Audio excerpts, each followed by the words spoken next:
tous, j'espère que vous allez bien. Aujourd'hui, on va voir ensemble 3 idées recettes rapides et économiques. Les 3 recettes que je vais vous montrer sont des recettes simples. C'est aussi pour ça qu'elles sont économiques et en général, elles plaisent à toute la famille et elles sont assez rapides à faire et très simples à réaliser. Alors, j'ai déjà commencé à sortir mes ingrédients et j'en ai déjà cuit aussi. Par exemple, le blé dur est déjà cuit et j'ai déjà fait pré-cuire les pâtes.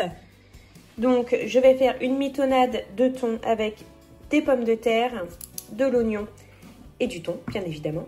Je vais faire un gratin de pâtes au fromage avec de la crème fraîche, des fromages fondus comme ça, style Kiri et de l'emmental. J'ai déjà pré-cuit les pâtes pour les mettre au four. C'est pas obligatoire, mais moi, je l'ai fait. Et je vais faire aussi une poêlée de blé dur, donc c'est comme de l'éblis en fait.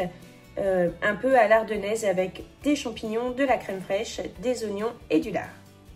J'ai coupé les pommes de terre en petits cubes, comme ça cuira plus rapidement. Je vais les mettre dans ma poêle avec un petit peu d'huile. J'ai également haché finement les oignons, je vais les ajouter aussi dans la poêle. Je n'ai pas mis la plaque trop chaude, je mélange régulièrement. Donc là j'ajoute un petit fond d'eau. Et je vais mettre finalement ça a un petit peu doré parce que Margot s'est réveillée et je suis allée la chercher. J'avais oublié de baisser mon feu comme je suis restée un petit peu avec elle. Bien voilà, bon c'est pas dramatique, hein, c'est juste plus esthétique en fait parce que ça va faire un peu comme un écrasé de pommes de terre. Mais c'est rien du tout. Donc là je vais ajouter un petit peu de lait dans le fond de ma casserole et je vais ajouter le thon que j'aurai égoutté. Voilà, donc je fais à l'œil, hein. J'en mets pas trop. Voilà, j'ai ajouté le thon. Maintenant, je casse un petit peu mes cubes de pommes de terre. Je vais pas en faire de la bouillie, parce qu'il faut quand même qu'il reste un petit peu des morceaux. Voilà, maintenant je vais remettre le couvercle. Et au fur et à mesure que je vais mélanger, j'ajouterai du lait si j'ai l'impression qu'il y en a besoin. Et puis ça cassera aussi les pommes de terre.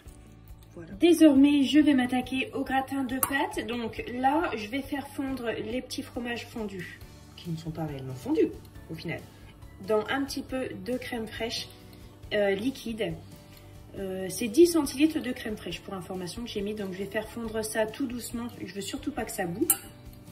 Je vais ajouter un petit peu d'origan dedans, du sel. Et ensuite, cette préparation-là, je vais l'ajouter dans mes pâtes qui sont ici et je rajouterai un petit peu d'eau et un petit peu de lait. Voilà, j'ai bien tout mélangé. J'ai ajouté aussi un petit peu d'emmental dedans. Je vais ajouter mon lait directement dedans. Comme ça, je vais bien tout mélanger, ce sera homogène.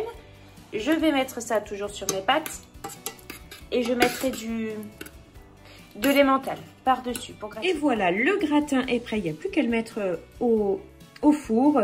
Donc, j'ai ajouté un petit peu d'eau et surtout plus de lait dedans. Donc j'ai fait en sorte que ça recouvre presque les pâtes et j'ai mis de l'emmental par-dessus. Donc je n'ai pas mis de viande à l'intérieur, on peut mettre du jambon, des knackis, du poulet, on peut mettre tout ce qu'on veut. Mais moi j'ai fait le choix de ne rien mettre d'autre dedans. Donc je ferai quelque chose à côté. Après un gratin de pâtes, une fois que vous avez la base, vous mettez ce que vous voulez dedans, il n'y a pas de problème. On peut même, merci mon cœur, on peut même y mettre des légumes. Maintenant je vais mettre mon gratin au four et... n'hésitez pas à faire tremper votre gruyère dans le lait en fait. Ça évitera qu'il sèche au four parce qu'il y a des fromages râpés spécial gratin qui ne sèchent pas tout ça mais qui coûtent très cher. Que si on le fait avec de l'emmental râpé ordinaire, si on le trempe dans le lait, il ne va pas sécher. Et voilà un premier plat de prêt. Alors c'est peut-être pas très appétissant, hein. Mais alors c'est super bon. Ça avec une salade relevée à l'échalote, c'est juste excellentissime. Et ça cale très bien les estomacs et c'est surtout un plat qui réchauffe bien en hiver. Ça vous fait fondre un bonhomme de neige par temps de -20. Hein. C'est vraiment excellent. Ça réchauffe bien, c'est vraiment un plat d'hiver. Puis ça coûte vraiment pas cher. C'est des pommes de terre, des oignons, du thon, du sel, du poivre. On peut mettre du persil par-dessus, on peut ajouter ce qu'on a envie. C'est vraiment super. Pour la troisième recette, donc pour faire le blé dur, j'ai coupé de la poitrine de porc en tranches que j'avais dans mon frigo. Donc on est bien d'accord que moi je cuisine avec ce que j'ai dans mon frigo. J'ai coupé le restant de l'oignon. Et puis, j'ai ma boîte de champignons ici. Donc, je vais faire revenir tout ça à la poêle. Je vais ajouter le blé. J'ajouterai un petit peu de crème fraîche. J'avais donc fait revenir les lardons avec les oignons. Là, je viens d'ajouter le blé qui est déjà cuit. Je me disais que j'aurais pu rajouter des petits pois dedans. Mais hélas, je n'en ai plus à la maison dans mon congèle. Donc, je fais ça. Maintenant, je vais ajouter les champignons dedans.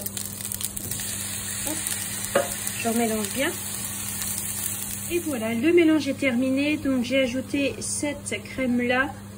Donc en fait, dans le gratin de pâtes, j'ai ajouté la moitié. Et j'ai mis l'autre moitié là-dedans. Voilà, donc ça c'est prêt. Il n'y aura plus qu'à faire réchauffer pour manger. J'ai pas mis trop de crème parce que sinon ça va baigner dedans. Ça sera pas top. Donc je fais selon mes goûts, faites selon les vôtres. Donc pour accompagner ça, je vais faire des carottes Vichy et certainement une crudité avec parce que là-dedans c'est nos légumes. Bon, il y a un petit peu de champignons, il y a un petit peu d'oignons, mais voilà quoi. Je rajouterai des carottes, peut-être un légume vert aussi, genre des haricots verts, et puis je ferai une crudité avec. Voilà. Et voilà, c'est prêt. Alors on pourrait tout à fait ajouter du persil dedans. Moi, personnellement, j'adorerais en mettre, mais mes enfants ne sont pas fans du tout. En fait, les petits morceaux verts et tout, ils n'aiment pas ça. Du coup, je n'en mets pas parce que le but premier, c'est quand même que mes enfants puissent le manger, que toute la famille puisse le manger.